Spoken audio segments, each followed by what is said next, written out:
Toronto completely embarrassed at TD guard against the Celtics, so much so that I'm not even willing to watch the rest of the game on the watch party. It's 106-78, was 5:30 to go. It's already garbage time.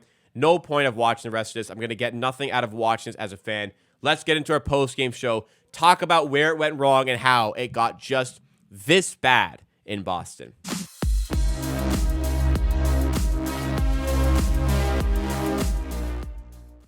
Reminder to you guys, if you do enjoy the content we have here, you may not have enjoyed the game. You may have enjoyed the content. Smash that like button to support the channel. And subscribe, because we do content like this for every single Raptors game. So, where it went wrong today, you went into the Boston Celtics. They're 6-2.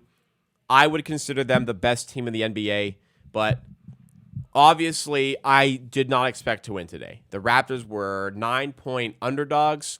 Did not expect to win, but I was hoping to see how they would fare against a good test, especially a good test against a good defense. The Boston Celtics are a very good defensive team, one of the better ones, if not the best in the NBA. Right now, it's the Timberwolves statistically, but Boston have a great defense. So I knew Boston were going to be smart enough to take away where we've been successful offensively. And in the last game and a half, the second half against the Spurs, and the entire game to Dallas Mavericks, the thing that made this offense great was the pace, getting out in transition.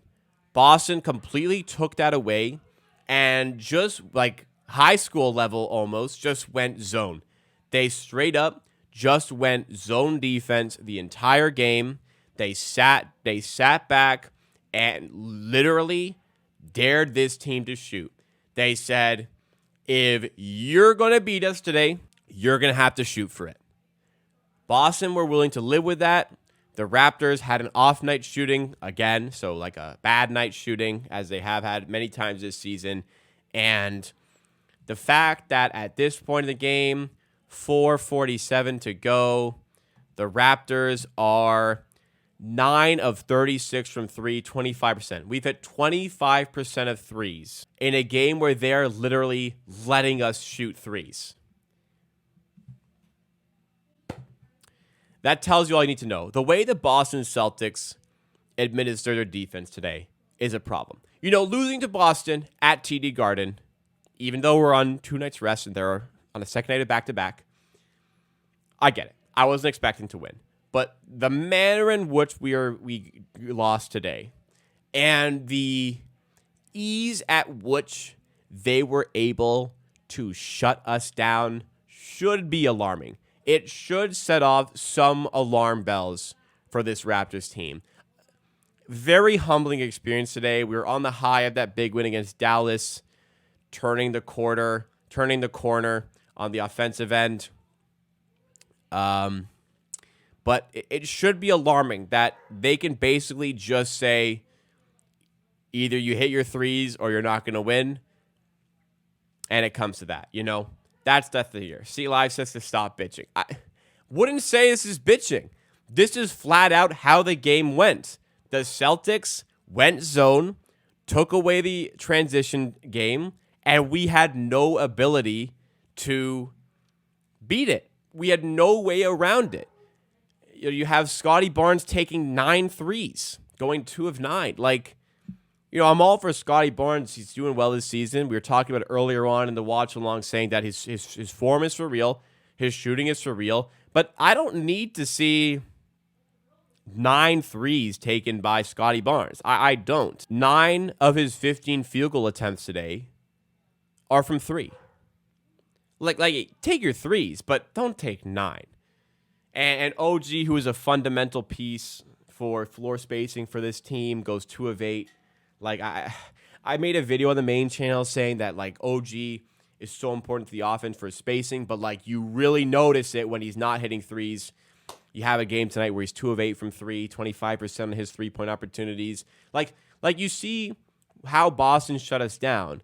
When you're playing against, like, a decent to good defense, they are going to be able to employ things like this. They're going to be able to shut down a lot of what we want to do, and we just still don't really have the ways to properly combat that. So, you know, you're asking, like, why is Barnes not taking shots on the inside? And why is Siakam 6 of 17 from the field?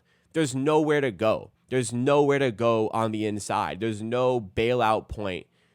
There's nobody spacing the floor. And you can be thinking, like, well, Gary Trent's injured. He's a big part of the three-point shooting. Sure, but your sixth man missing a game should not have this level of implication on the game. You're down by 30. You were down by 25 in the middle of the third quarter. The game was over in the third quarter. That's straight up an issue, no matter who's injured. So this game felt flat. It was, we had such a good first quarter. We were doing really well at, like, not quite breaking down the zone, but still getting to the rim, not forcing up too many threes. But Boston just completely took that away. Like, what a strange game, man. Wow. OG, like, box score is alarming here as well. The fact that people are going to say the bench, but Barnes goes minus 28 tonight. Anunoby goes minus 26 tonight. Like, OG very rarely has bad plus-minus nights. But there was just nothing the Raptors could do here. Bench minutes, Malachi Flynn goes minus 25. Jesus Christ. Achua goes minus 12. You're down by 30.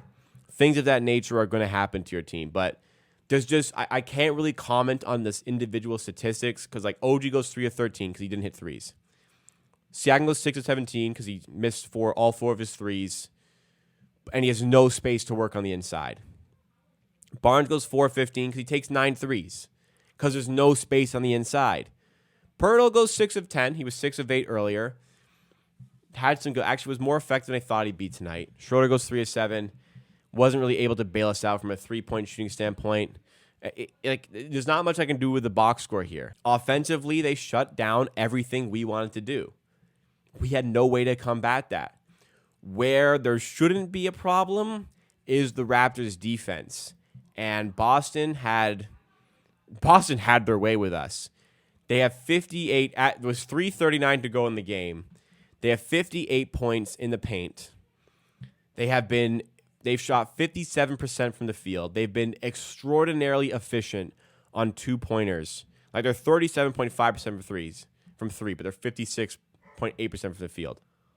Oh my God. They are 31 for 41.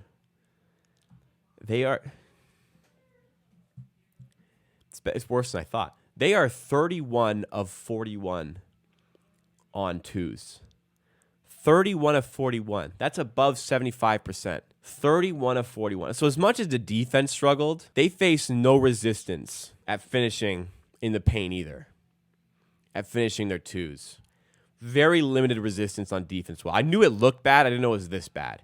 They took 11 free throws as well. Wasn't like they load up on free throws either. They just straight up dismantled the Raptors in every which way possible tonight. So, look, once again, this is the Celtics. This is who I would consider the best team in the NBA. You may consider them not the best, but one of the best, regardless. I wasn't expecting to win. But this is embarrassing. A 30-point loss for a team on the second night, against a team on the second night of the back-to-back when you have 2 full days rest.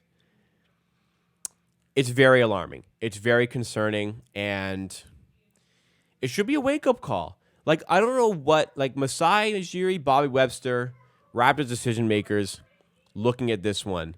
I don't know what they think looking at this one. Because we all knew, you should have at least. We all should have known coming into this season that this team just does not have enough shooting to be sustainable offensively, especially in the half court. And Boston just completely shut down the transition game, and it shut down our offense, shut off the pipeline completely. So if this is how bad it can get, other teams are going to start using the zone. How are we going to break it down? I just don't know. So front office, I don't know. What are they thinking looking at this?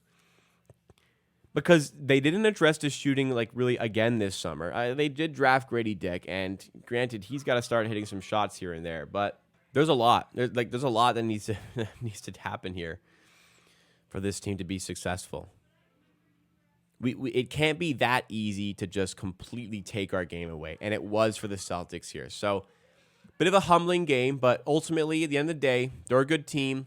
Whether you lose by 1 or lose by 25 now, it's a loss. It's one loss. So we're 4-5. Let's bounce back. We have a game against the Wizards at home on Monday. That's got to be an auto win. We're not going to call it scheduled win because every time I say something is scheduled win, they lose, like the Portland one. But you got to figure out a way to beat Washington at home, because your next two games after that are Milwaukee and Boston. I know we beat Milwaukee, but they're a good team, and we play Boston again on Friday. So find a way to beat the Wizards, bounce back, and hopefully the front office starts to at least grease the hinges on getting this team some additional shooting, because clearly this team is lacking it. All right, guys, it's Saturday night. The night is still young. It's 9:12 p.m. Eastern time at the time of recording. Don't let this one dwell too much. It's bad, but go have fun. Go enjoy your Saturday night. We got UFC on. I'm about to go watch some UFC. That's all from me. Thank you so much. Hit that like button if you did enjoy.